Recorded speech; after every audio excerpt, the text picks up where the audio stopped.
नमस्कार दोस्तों, भारत शिक्षा में आप सभी का स्वागत है। आज हम पढ़ेंगे इंटरनेशनल लॉ का एक और बहुत इंपॉर्टेंट टॉपिक जिसका नाम है रिकॉग्नाइजेशन। यहाँ रिकॉग्नाइजेशन से मतलब है मान्यता। किसी भी स्टेट को, जो नई स्टेट बनी है, उसको मान्यता देना as a state.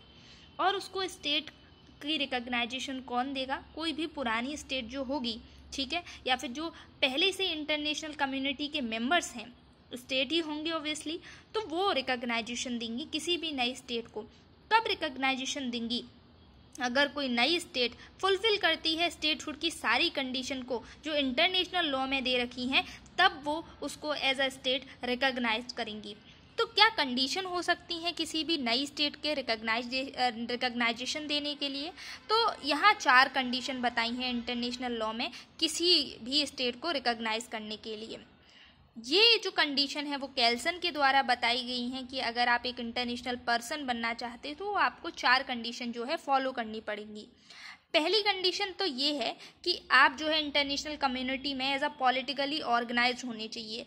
Politically instable हुए तो वो जो है आप जो है रिकॉग्नाइज नहीं होगे, तो पॉलिटिकली ऑर्गेनाइज्ड होनी चाहिए।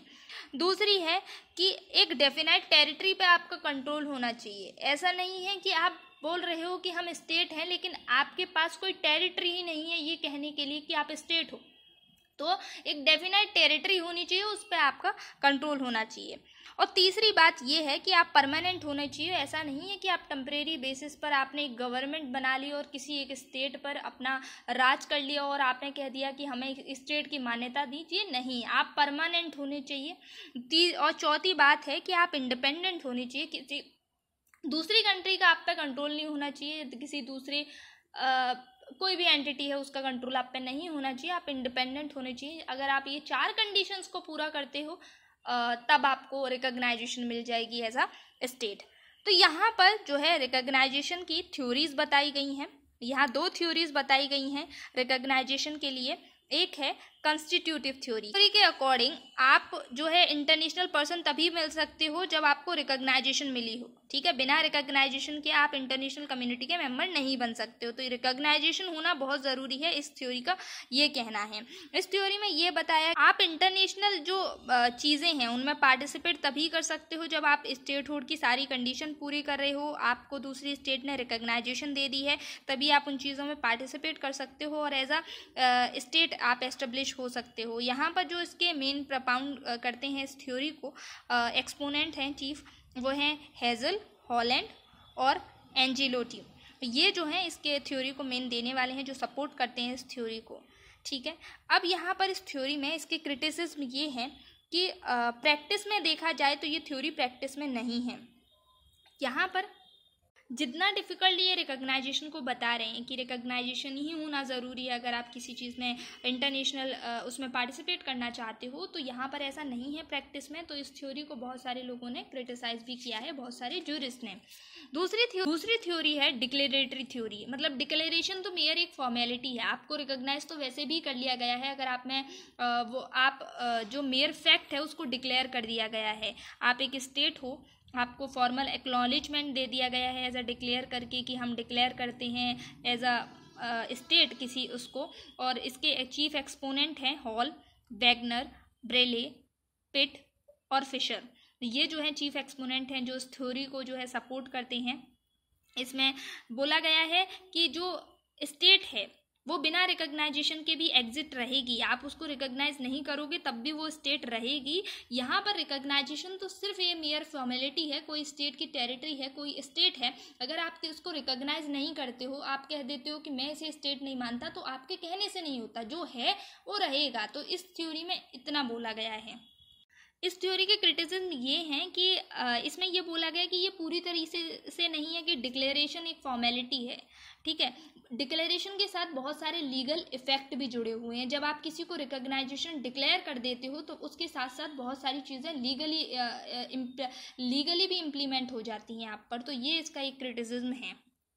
क्या क्या मोड हो सकते हैं, क्या क्या काइंड्स हो सकते हैं रिकॉग्नाइजेशन के, वो देखते हैं। दो काइंड यहाँ पर दिए गए हैं, एक डी फैक्टो रिकॉग्नाइजेशन, एक de jure recognization. De facto का मतलब है बाय फैक्ट इटसेल्फ, यानी कि बेसिक एलिमेंट्स, अगर आप में बेसिक एलिमेंट्स हैं तो बाय फैक्ट इटसेल्फ आपको रिकॉग्नाइजेशन दी जा सकती है। डी जूरे मतलब आप में सारे एलिमेंट्स हैं, ठीक है। एक स्टेट बनने के आप में अगर सारे एलिमेंट हैं तो आपको रिकॉग्नाइजेशन मिलेगी। तो इसमें अच्छे से समझते हैं इसको कि क्या कहता है ये। डी फैक्टो रिकॉग्नाइजेशन आता है सबसे पहले। डी फैक्टो रिकॉग्नाइजेशन को आप फर्स्ट स्टेज समझ सकते हो रिकॉग्नाइजेशन की। डी जूरे रिकॉग्नाइजेशन देने से पहले डी फैक्टो दिया जाता है। डी फैक्टो रिकॉग्नाइजेशन इसलिए दिया जाता है कि मान लो किसी भी स्टेट में बेसिक एलिमेंट तो हैं लेकिन डाउट है फिर भी कि ये जो स्टेट है वो स्टेबल नहीं है, हो सकता है कि ये स्टेट गिर जाए, तो ये स्टेबल नहीं है, तो यहाँ पर उसको डी फैक्टो रिकॉग्नाइजेशन दे दिया जाता है। डी फैक्टो रिकॉग्नाइजेशन में एक और बात है कि आप डिप्लोमेटिक रिलेशंस जो है एस्टेब्लिश नहीं कर सकते हैं। डी फैक्टो रिकॉग्नाइजेशन ये शो करता है कि आप जो है इंडिपेंडेंट हैं, आपके जो है इफेक्टिव कंट्रोल है अपनी टेरिटरी पर आप जो है स्टेबल नहीं है। ये दिख रहा है कि आप हो सकता है कि आप स्टेबल नहीं है, हो सकता है कि आगे जो है स्टेट के सारे जो एलिमेंट्स हैं आप वो खो दो, इसलिए आपको डी फैक्टो रिकॉग्नाइजेशन यहाँ पर दिया जाता है। अब आता है de jure recognization. De jure में स्टेट में सारे एलिमेंट हैं एक स्टेट बनने के, तो तब उसको डी जूरे रिकॉग्नाइजेशन दिया जाता है। और डी जूरे रिकॉग्नाइजेशन जो होता है ना बाय लॉ, वो फाइनल होता है, रिवोकेबल होता है, फिर आप उसको वापस नहीं ले सकते हो, ठीक है। ये क्या है, आपको मतलब ये रीजनेबल एश्योरेंस है कि आप स्टेबल हो, आप परमानेंट हो, आपकी न्यू गवर्नमेंट स्टेबल है, वो परमानेंट है, ठीक है। और जनरल सपोर्ट है, आपको पॉपुलेशन का सपोर्ट है, वहाँ के लोग आपकी गवर्नमेंट को सपोर्ट कर रहे हैं, ठीक है। और आप इंटरनेशनल ऑब्लिगेशन को फुलफिल करने के लिए विलिंगली तैयार हो। तो ये सारे एलिमेंट अगर आपके पास हैं तो आपको डी जूरे रिकॉग्नाइजेशन मिलता है।